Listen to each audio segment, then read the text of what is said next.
Assalamualaikum warahmatullahi wabarakatuh. Alhamdulillahirabbil alamin. Wa bihi nasta'inu ala umuri dunya waddin. Wassalatu wassalamu ala asrofil anbiya'i wal mursalin sayyidina Muhammadin wa ala alihi wa sahbihi ajmain.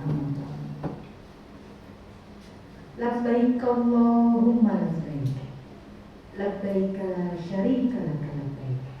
Innal hamda wa ni'mata laka wal mulk la syarika lak.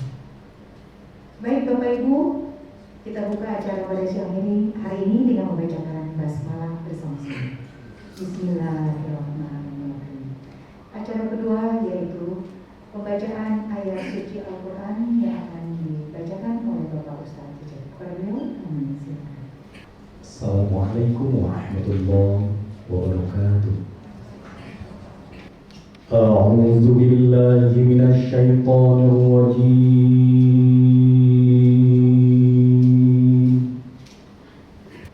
Bismillahirrahmanirrahim.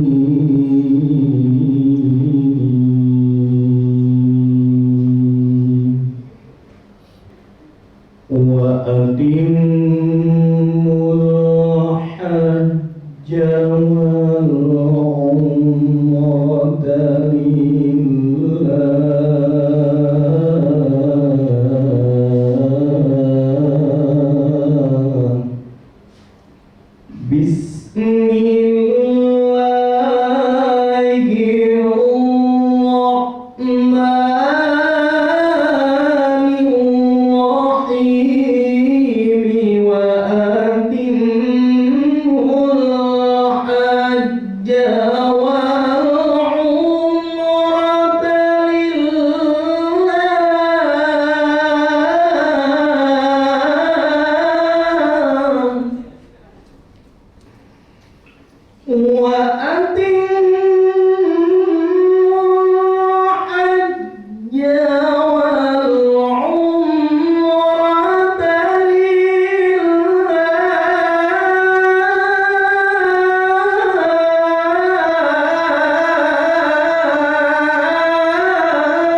Shadaqallahul azim.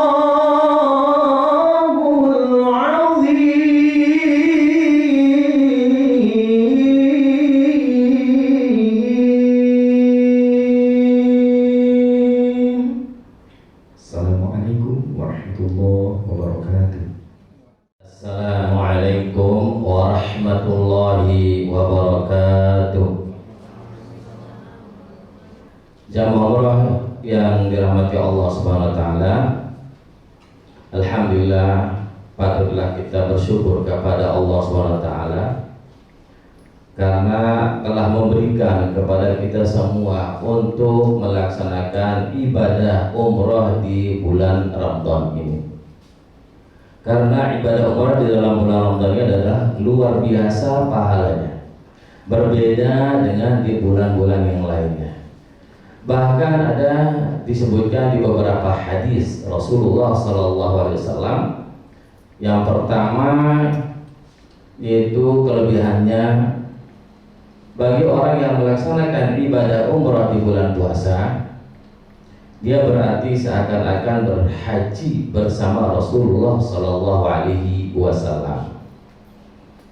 Yang kedua, keutamaan yang kedua adalah disebutkan dalam hadis Rasulullah SAW, orang yang melaksanakan ibadah umrah di dalam bulan puasa itu pahalanya seperti ibadah haji.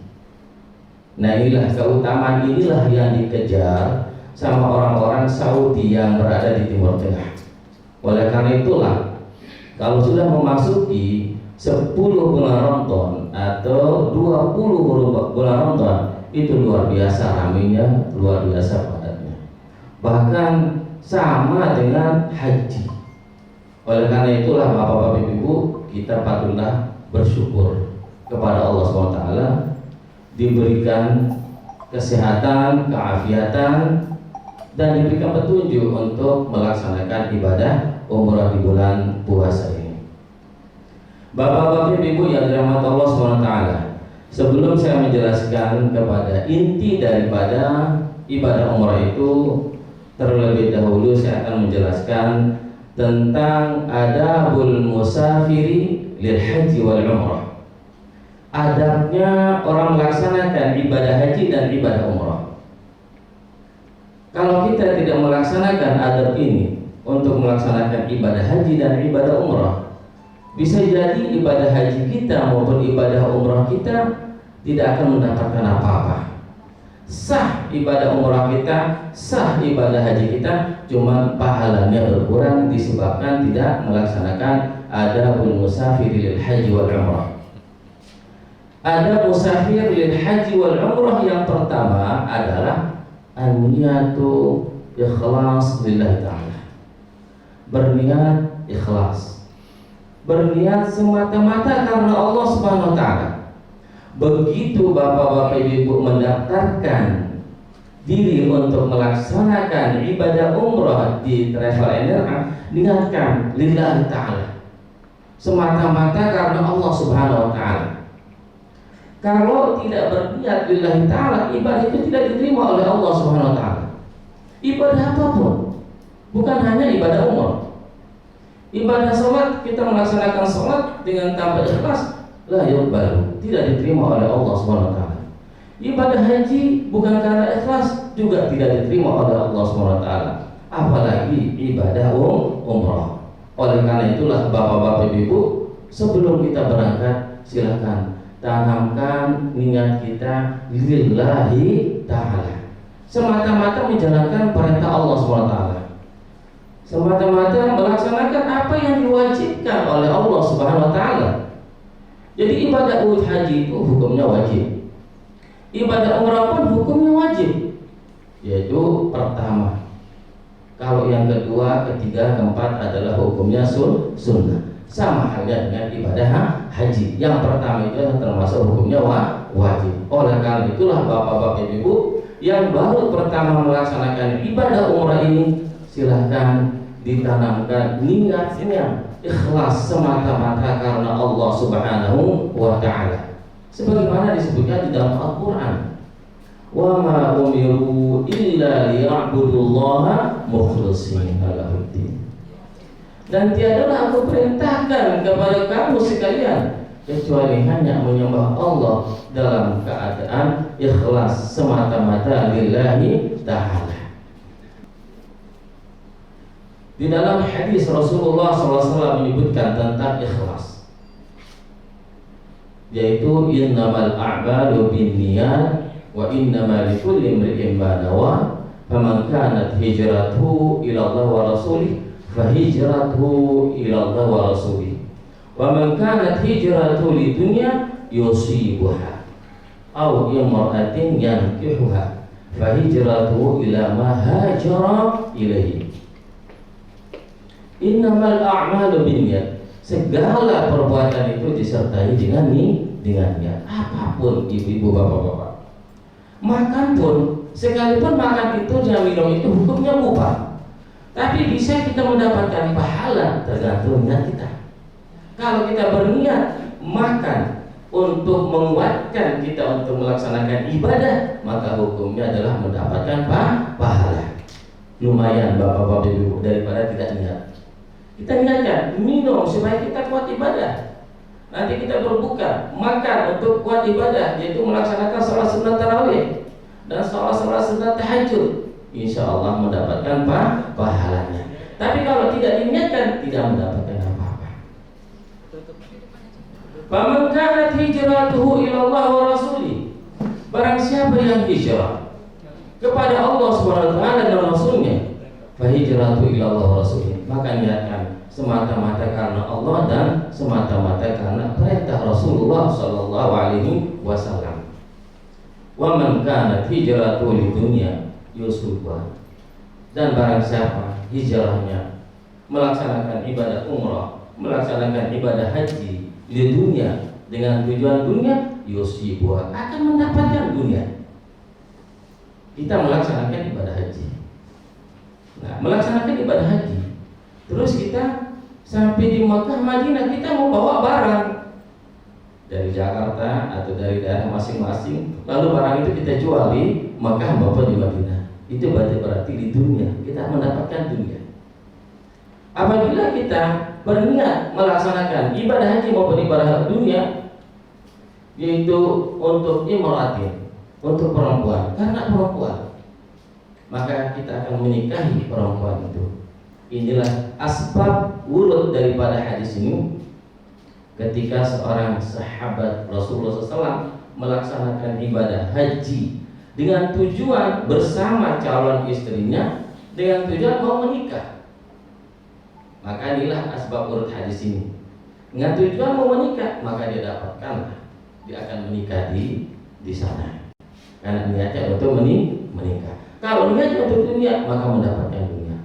Kalau niat kita lillahi ta'ala, semata-mata menjalankan perintah Allah SWT dan perintah Rasulullah SAW, insya Allah kita akan mendapatkan ganjaran pahala yang luar biasa. Apalagi bapak-bapak ibu melaksanakan ibadah umrah di dalam bulan puasa ini.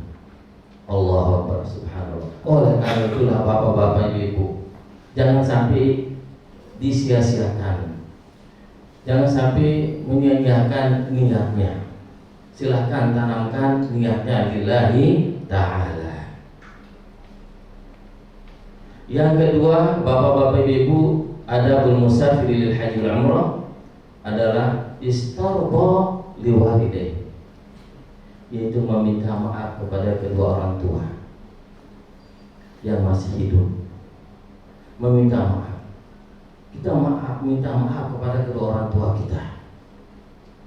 Jangan kita merasa diri kita mampu, kita memiliki segala-galanya, terus kita tidak pernah meminta maaf kepada kedua orang tua kita. Apalagi kita mau melaksanakan ibadah umroh atau melaksanakan ibadah haji, wajib hukumnya kita meminta maaf, meminta ridhonya kedua orang tua kita. Karena apa bapak-bapak ibu dianjurkan oleh Rasulullah SAW meminta maaf sebelum kita berangkat menunaikan ibadah umrah? Karena pernah terjadi pada zaman Rasulullah SAW, ada seorang sahabat yang namanya Alqamah. Ketika melaksanakan ibadah haji, ketika dituntun berniat dan membaca talbiyah setelah berniat, para sahabat yang lain itu lancar bacaan-bacaan talbiyahnya.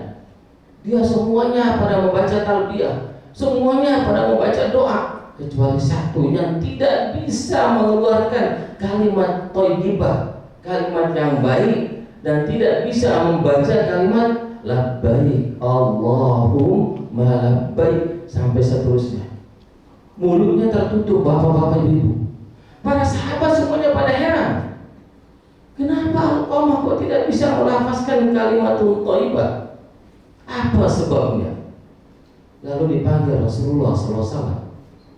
Ketika dipanggil Rasulullah SAW, Rasulullah SAW langsung melihat bagaimana kondisi daripada Alqamah yang tidak bisa melafazkan kalimatul thayyibah.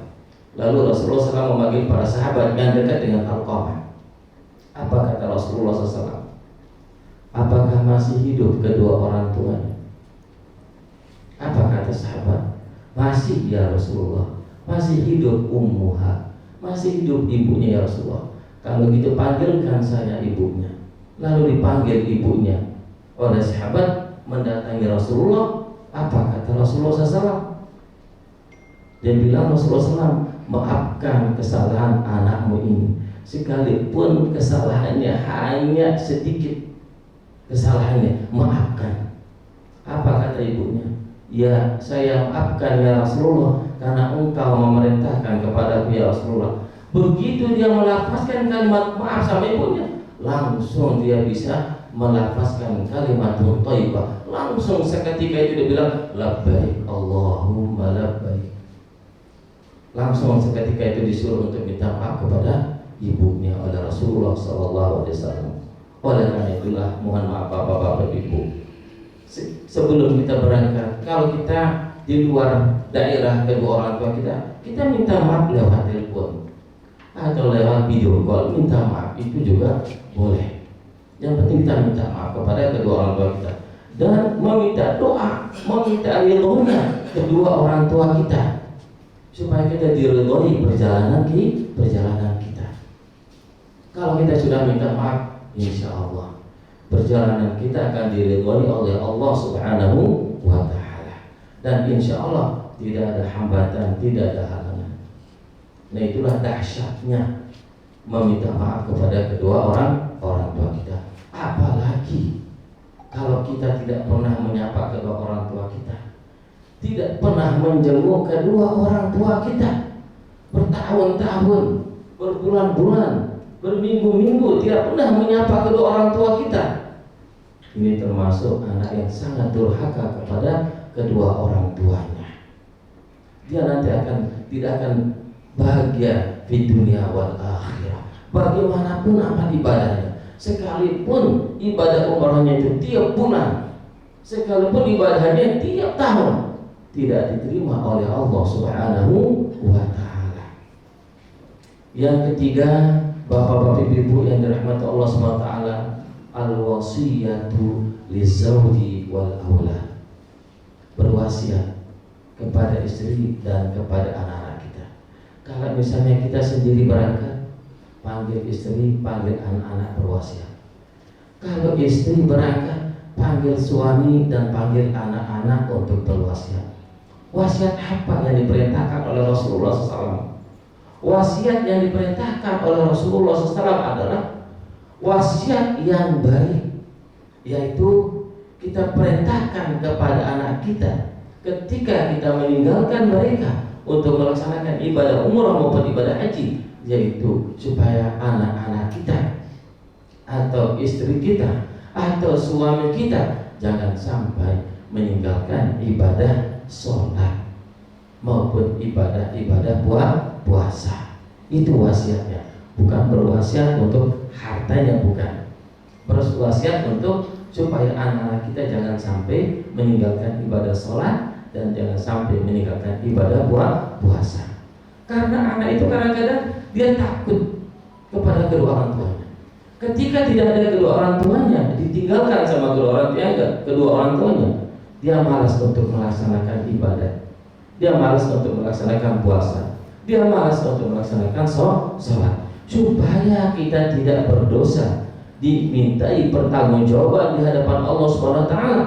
Oleh karena itulah kita panggil anak-anak kita dan kita wasiatkan supaya jangan dia sampai meninggalkan ibadah sholat maupun ibadah-ibadah yang lain. Bapak-bapak, ibu-ibu yang dirahmati Allah Subhanahu wa taala, yang keempat adalah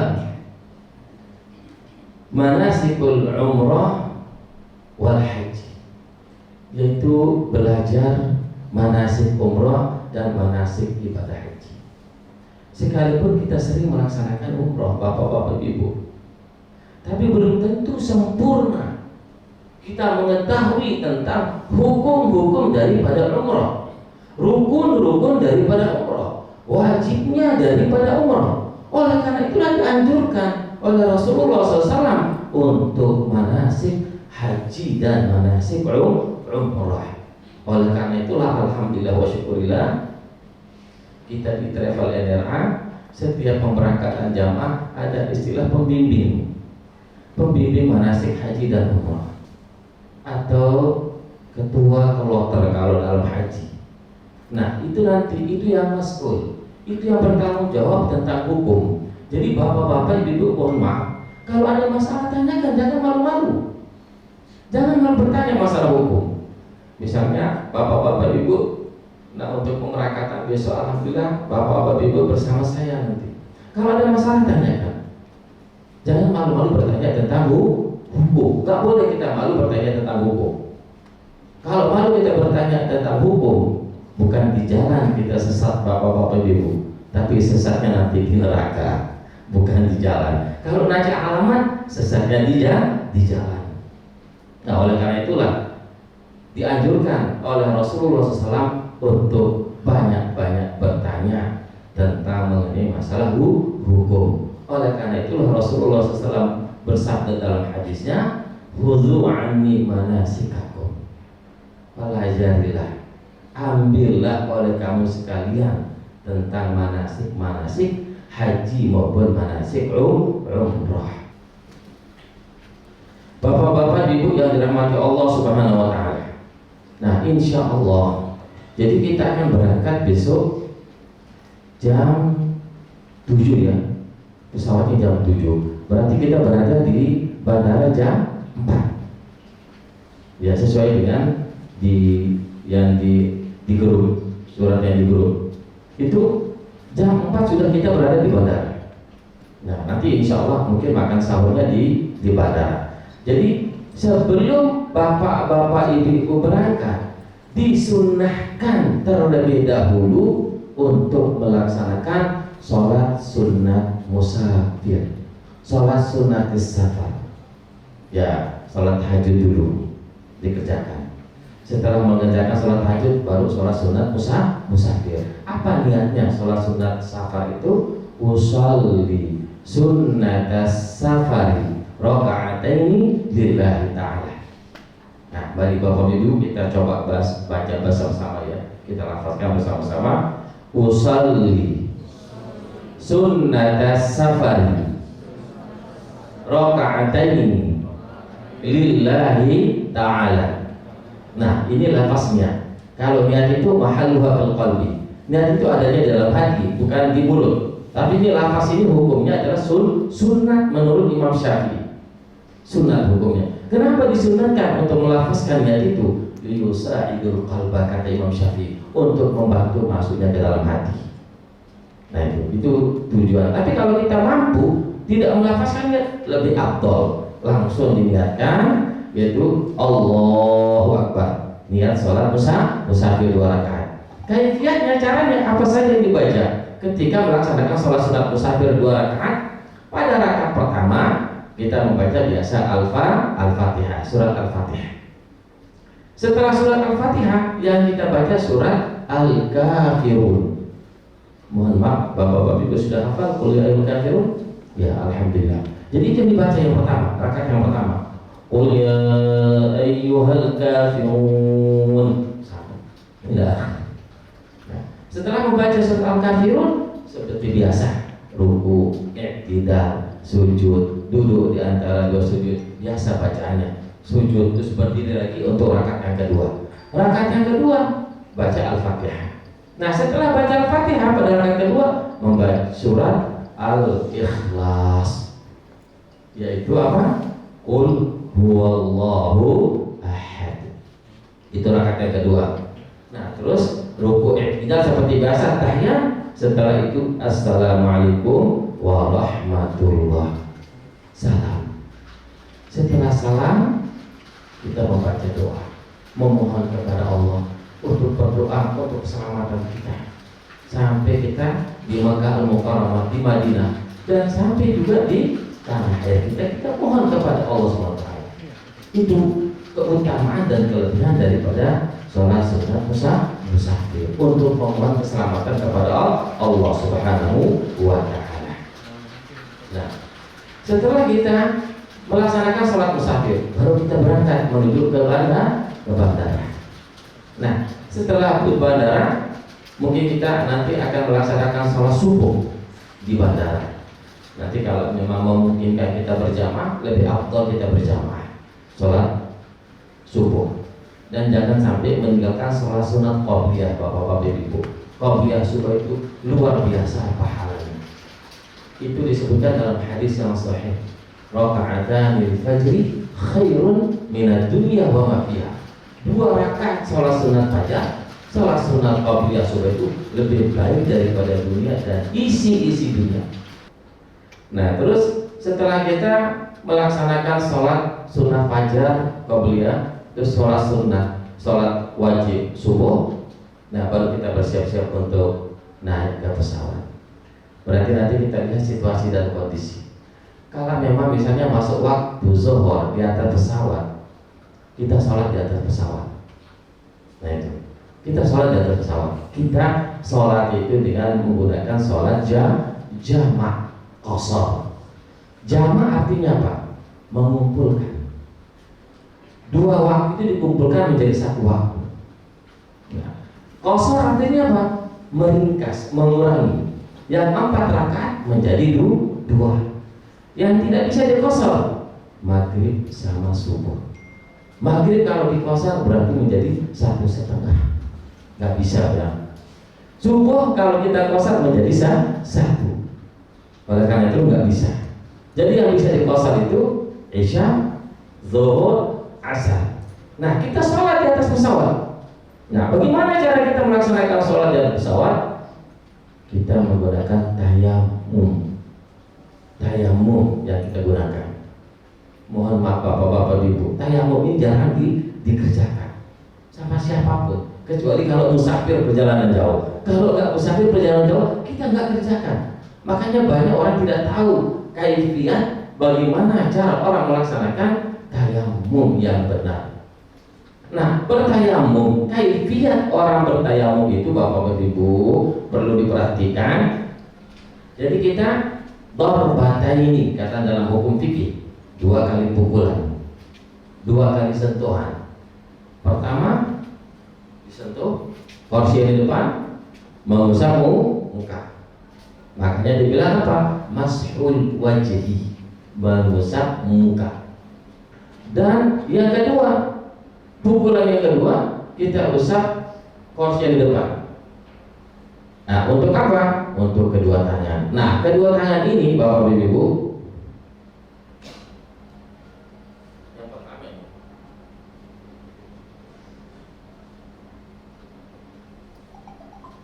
bukan digosok-gosok yang begini ya. Orang tanya harus begini. Yang kanan dulu.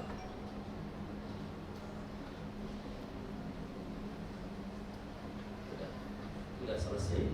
Berarti sudah cukup, yaitu mengusap muka dan kedua tangan. Nah, ini oleh karena itulah perlu diperhatikan bapak ibu. Jadi tayamum itu untuk 1 sholat bapak ibu, untuk 1 sholat. Jadi apabila kita mengerjakan 2 sholat dengan jamak, sholat zuhur sama asar, sholat zuhur sekali tayamum, untuk asar lagi tayamum lagi. Nah, ini menurut mazhab Imam Syafi'i.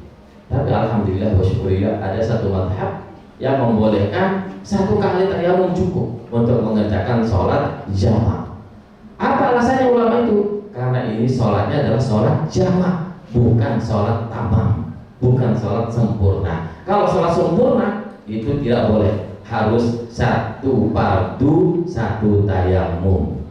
Bapak-bapak ini rahmatullah subhanahu wa ta'ala. Terus kita udah melaksanakan tayamum, terus melaksanakan sholat di atas pesawat. Jadi sholatnya seperti bahasa bapak ibu ya. Kita dalam keadaan duduk di atas pesawat, gak usah kita harus menghadap kiblat.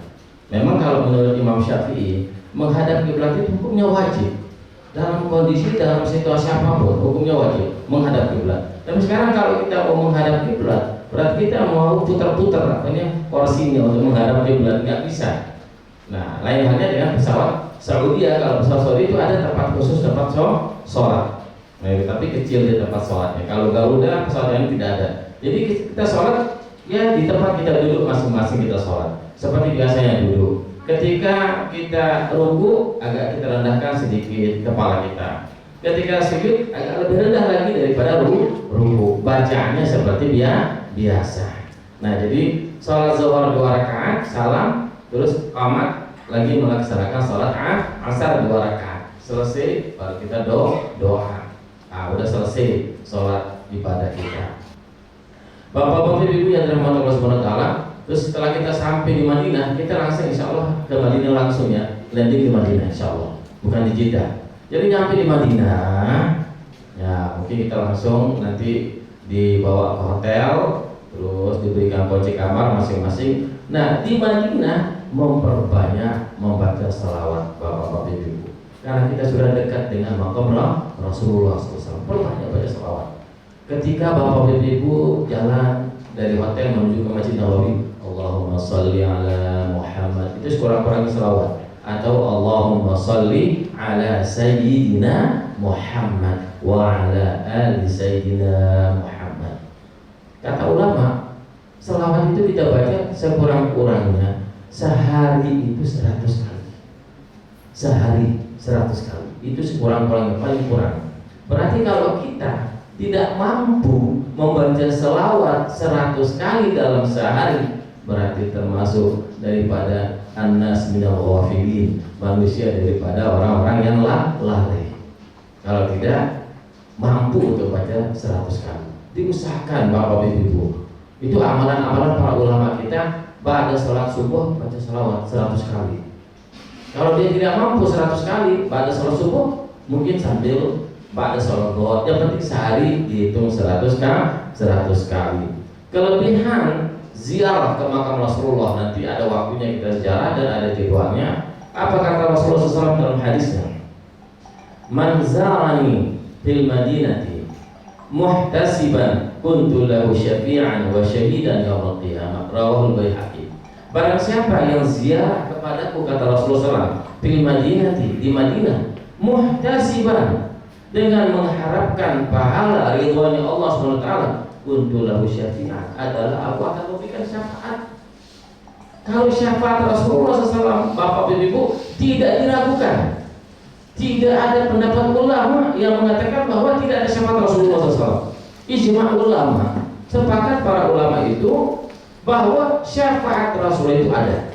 Kecuali kalau syafaat guru atau syafaat para ulama yang lain, baru ada perbedaan pendapat ulama. Nanti kita akan diberikan syafaat oleh Rasulullah SAW, wa syahidan yaumil qiyamati, dan akan diberikan saksi untuk membelanya pada hari kiamat. Siapa yang membela kita bapak ibu nanti pada hari kiamat? Tidak ada lain kecuali Rasulullah.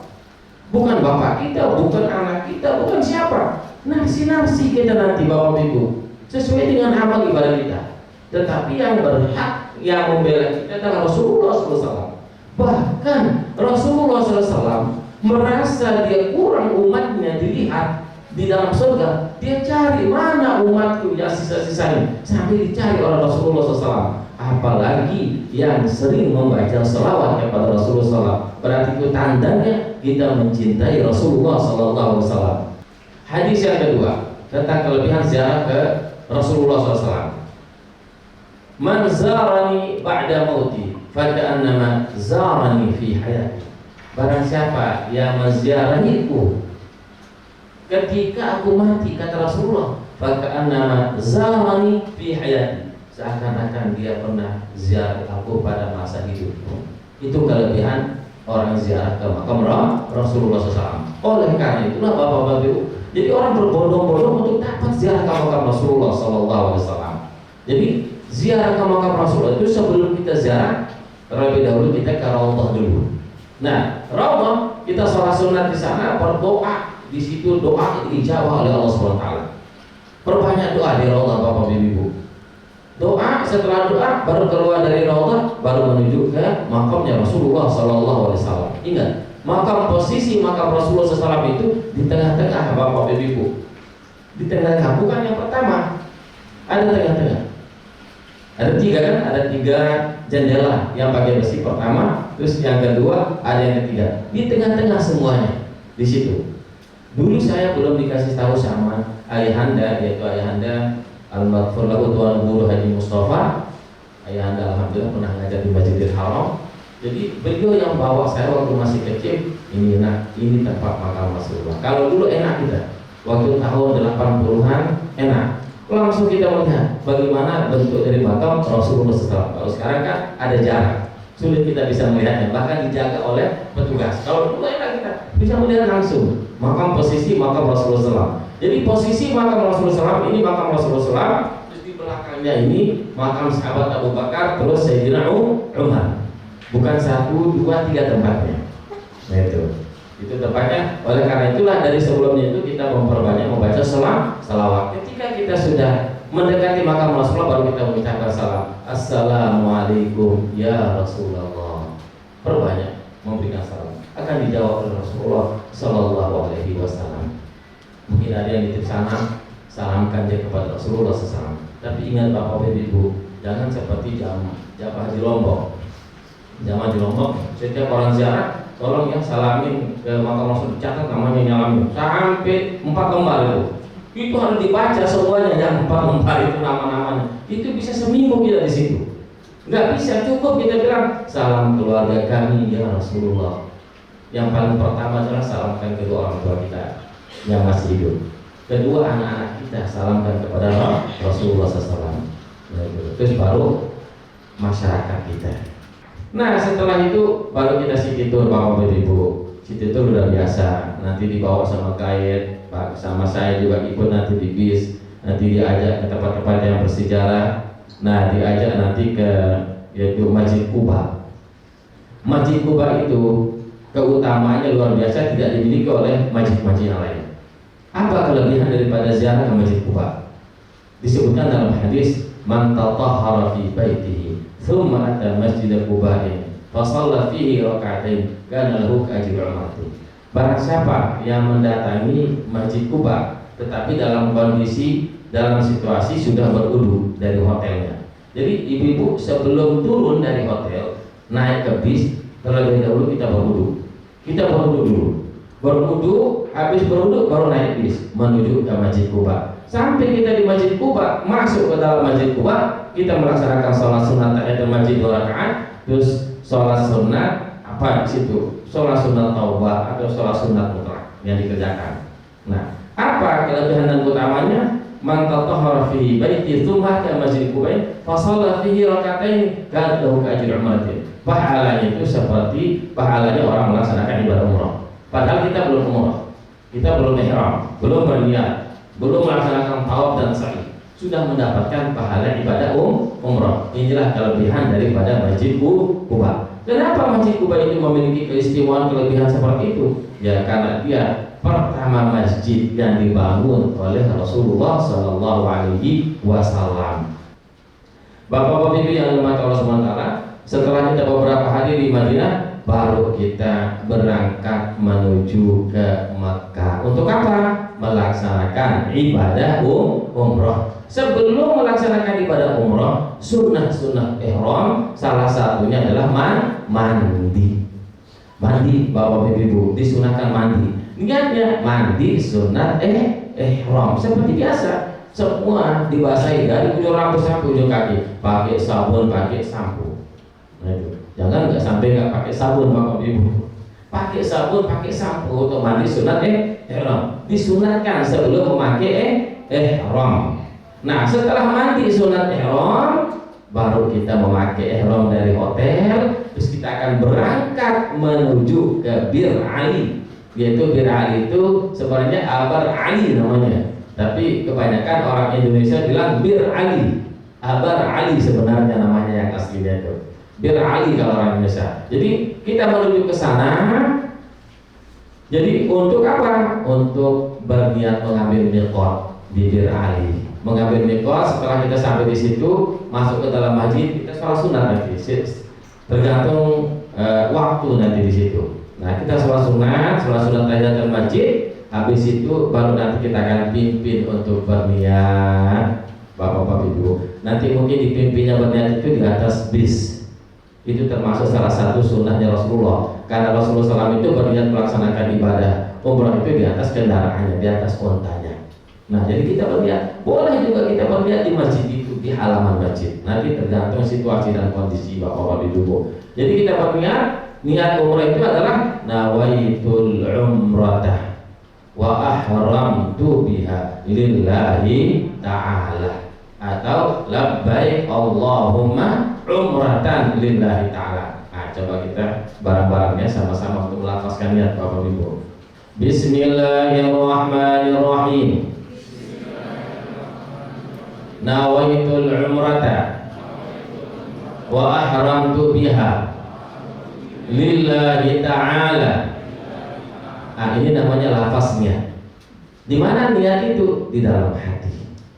Diniatkan di dalam hati, berniat untuk melaksanakan ibadah umrah. Nah, sudah berniat, baru berlaku larangan umrah. Kalau sudah berniat, apa larangan umrah itu? Yaitu tidak boleh memakai wangi-wangian, laki maupun perempuan. Tidak boleh memotong kuku, tidak boleh mencabut rambut apapun. Rambut daripada anggota badan kita pun tidak boleh. Rambut daripada bulu rambut tangan kita juga tidak boleh. Semua yang berbulu nggak boleh dicabut ketika melaksanakan niat, sudah berniat untuk melaksanakan ibadah umroh. Jadi ibu-ibu jangan sembarangan buka jilbabnya juga, muknahnya. Paling baik, lebih bagus pakai muknah, jangan pakai jilbab ketika kita melaksanakan ibadah umroh, supaya semua tertutup.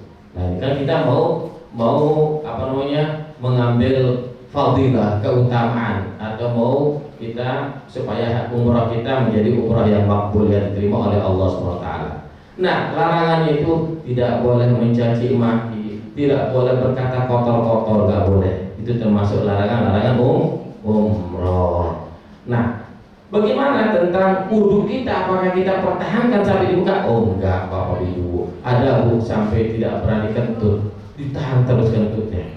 Karena dikirain tidak boleh kentut ketika kita memakai ihram berniat. Itu boleh, silahkan, nggak ada masalah. Mau tidur silakan tidur. Tapi ingat, untuk bapak-bapak, kadang-kadang nanti cuaca dingin, untuk bapak-bapak, ketika bapak-bapak itu di atas bis terus memakai ihram, kadang-kadang ditutup kepalanya dengan ihramnya, itu termasuk melanggar larangan ihram. Insya Allah nanti akan dipraktekkan mengenai masalah cara pemakaian ihram. Nah, setelah kita berniat, udah, terus kita berjalan sambil kita bertalbiyah, memperbanyak talbiyah Bapak Ibu. Kita baca talbiyah, labbaik Allahumma labbaik. Kita baca Bapak Ibu, labbaik Allahumma labbaik, labbaik la syarika laka labbaik, innal hamda wan ni'mata laka wal mulk la syarika lak. Nah, ini yang diperbanyak untuk dibaca ketika kita berada di atas bis. Kita baca talbiyah, perbanyak talbiyah. Ini hukumnya sunnah, memperbanyak baca talbiyah. Terus berdoa, Allahumma inni as'aluka ridhaka wal jannah wa a'udzubika min sakhatika wan nar. Baca doa untuk kedua orang tua kita, jangan sampai melupakan doa kedua orang tua kita. Karena di situ doa diijabah oleh Allah SWT. Allahumma ighfirli wa liwalidayya warhamhuma kama rabbayani shaghira. Perbanyak doa itu ketika kita melaksanakan ibadah umrah. Terus terus baca doa, zikir dan sebagainya. Nah, setelah kita sampai di Mekah, nanti kita langsung ke hotel, bukan langsung ke Masjidil Haram. Nanti akan dibagikan kunci kamar. Nanti tergantung mutawif gaya kita, jam berapa kita akan melaksanakan tawaf, melihat situasi dan kondisi yang ada di Masjidil Haram. Nah, nanti ketika kita tawaf, jadi akan dibimbing semuanya Bapak Ibu. Nah, kita tawaf, baru kita masuk ke area Ka'bah, kita sudah disunatkan untuk berdoa. Nanti akan dibimbing doanya oleh mutawifnya atau saya sendiri. Nah, terus doanya pun ketika tawaf kita mulai dari Hajar Aswad. Ingat Bapak Ibu, di situ orang banyak keliru. Hajar Aswad, jadi Hajar Aswad itu kan ada garisnya Bapak Ibu, kelihatan garisnya dari lampunya maupun dari bawah kelihatan. Jadi di situ kita berdiri, jangan kita lewati. Kalau kita lewati terus kita berniat, tidak sah niat kita. Harus kita berniat pas di posisinya atau sebelumnya kita berniat untuk melaksanakan tawaf umrah. Niat tawaf umrah itu saya berniat tawaf umrah 7 kali keliling karena Allah Subhanahu wa taala. Mulai dari Hajar Aswad sampai dengan Hajar Aswad dihitung satu kali. Terus putar lagi sampai 2 kali. Nah, terus sampai dengan 7 kali putaran udah selesai. Jadi nggak boleh kita berniat di sini Bapak Ibu. Kalau kita berniat di sini nggak sah tawaf kita. Harus niatnya itu posisinya pas dengan Hajar Aswad. Posisi Hajar Aswad ini udah ada garisnya. Di sini kita berniat, atau dari sebelumnya kita berniat. Terus baru kita takbir, istilah namanya. Karena kita tidak bisa mencium Hajar Aswad. Sunnah hukumnya mencium Hajar Aswad, tapi jangan memaksakan diri Bapak Ibu. Berat, resiko banyak kalau kita mencium Hajar Aswad. Kita mengejar yang sunnah, yang wajib tidak bisa diselesaikan. Lebih baik yang wajib diselesaikan nanti waktu yang lain kalau mau mencium Hajar Aswad. Setelah itu sholat sunat tawaf 2 rakaat Bapak Ibu. Sholat sunat tawaf 2 rakaat masing-masing nanti kita atur tempatnya, kita lihat situasi dan kondisinya juga. Setelah itu berdoa, masing-masing berdoa, mungkin dipimpin nanti sekali. Setelah itu baru sendiri-sendiri berdoa memohon kepada Allah Subhanahu wa taala. Larangan-larangan ihram masih berlaku karena belum selesai pelaksanaan ibadah umrah. Selesai itu kita akan menuju ke sa'i, tempat sa'i, yaitu kita mulai dari Sofa, Bukit Sofa. Kita naik ke Bukit Sofa. Nah, mulai kita dari Bukit Sofa. Nah, di situ juga kita berniat untuk melaksanakan apa? Sa'i. Nanti akan dipimpin. Ikutin pemimpin kita, ustaz kita ikutin di situ nanti apa niatnya, kita ikutin niatnya, melafazkan niat. Nah, mulai dari Bukit Sofa menuju ke Bukit Marwah itu 1 kali hitungan. Kadang-kadang ada yang menganggap bahwa hitungannya 1 kali itu dari Bukit Sofa Marwah ke Sofa itu 1 kali dihitung. Itu udah berapa kali jadi hitungannya, berapa kilo udah dilewati, terlalu banyak. Nah itu, jadi dari Bukit Sofa ke Marwah 1 kali, dari Bukit Marwah ke Sofa udah 2 kali. Kita selesai di Bukit apa? Marwah. Kita mulai sa'i di Bukit Sofa, selesai di Bukit Marwah. Nah di situ setelah kita sampai di Bukit Marwah, baru kita berdoa, nanti akan dipimpin doa kita. Nah terus baru kita tahallul. Tahallul itu sudah penghabisan. Rukun daripada umrah itu pertama adalah niat.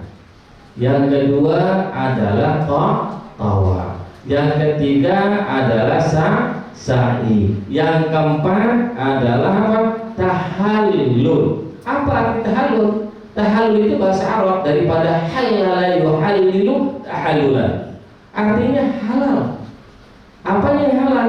Larangan-larangan itu kalau sudah tahallul, sudah cukur rambut, sudah tidak ada larangan-larangan lagi.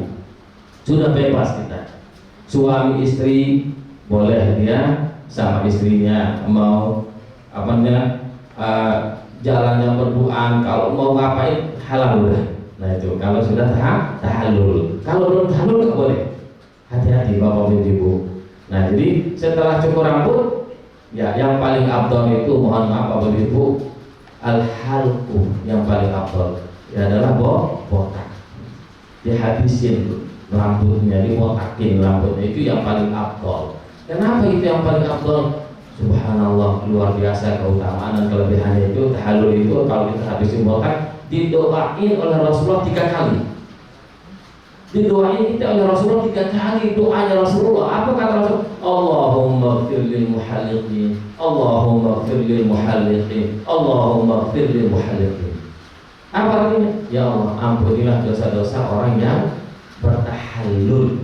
Artinya yang menghabisi rambutnya dibotakin. Terus kita akan menuju ke kegiatan yang kedua, yaitu melaksanakan City Tour nanti di Mekah. Kita akan keliling. Bagi bapak ibu yang ingin melaksanakan umrah 2 kali, silahkan bawa ihramnya, memakai pakaian ihram dari hotel. Kalau mau melaksanakan ibadah umrah yang kedua kali. Kalau yang nggak mau hanya cukup 1 kali, ya udah cukup hanya datang City Tour aja untuk melihat sejarah-sejarah Jabal Sur, Jabal Nur, dan melihat daripada Ja'ranah, tempat orang mengambil mikot berniat melaksanakan ibadah umrah yang paling jauh di antara di kota Mekah. Bapak-bapak ibu yang dirahmati Allah SWT, nah setelah itu baru berniat di Ja'ranah untuk melaksanakan umrah yang kedua. Terus seperti biasa, tawaf, sa'i, tahallul, ini adalah tartib, ini adalah rukun daripada umrah. Bapak ibu yang dirahmati Allah SWT, mungkin hanya sekedar ini yang bisa saya sampaikan tentang manasikul umrah ini. Nah, mungkin sekarang akan dipraktekkan tentang bagaimana cara pemakaian ihram sama Ustaz Cecep Iskandar. Sebelah kanan atau di sebelah kiri tidak apa-apa, sama saja. Sisakan. Bagaimana nanti ukuran fasilitas baru ini ke sini. Untuk mengikat, baru kemudian seperti memakai kain sarung. Biasanya kalau saya seperti ini, alhamdulillah dari Madinah sampai ke Mekah, kalau misalkan tidak ke toilet, alhamdulillah sampai selesai itu, selesai tawaf sa'i itu, insya Allah aman. Boleh memakai gesper, memakai tali rapia atau apa ya, boleh. Gesper yang seperti gesper itu ya, tulisan yang bisa ada di juga. Insya Allah seperti ini. Untuk bawahnya, untuk atasnya, sebelum kita melaksanakan tawaf, boleh seperti ini.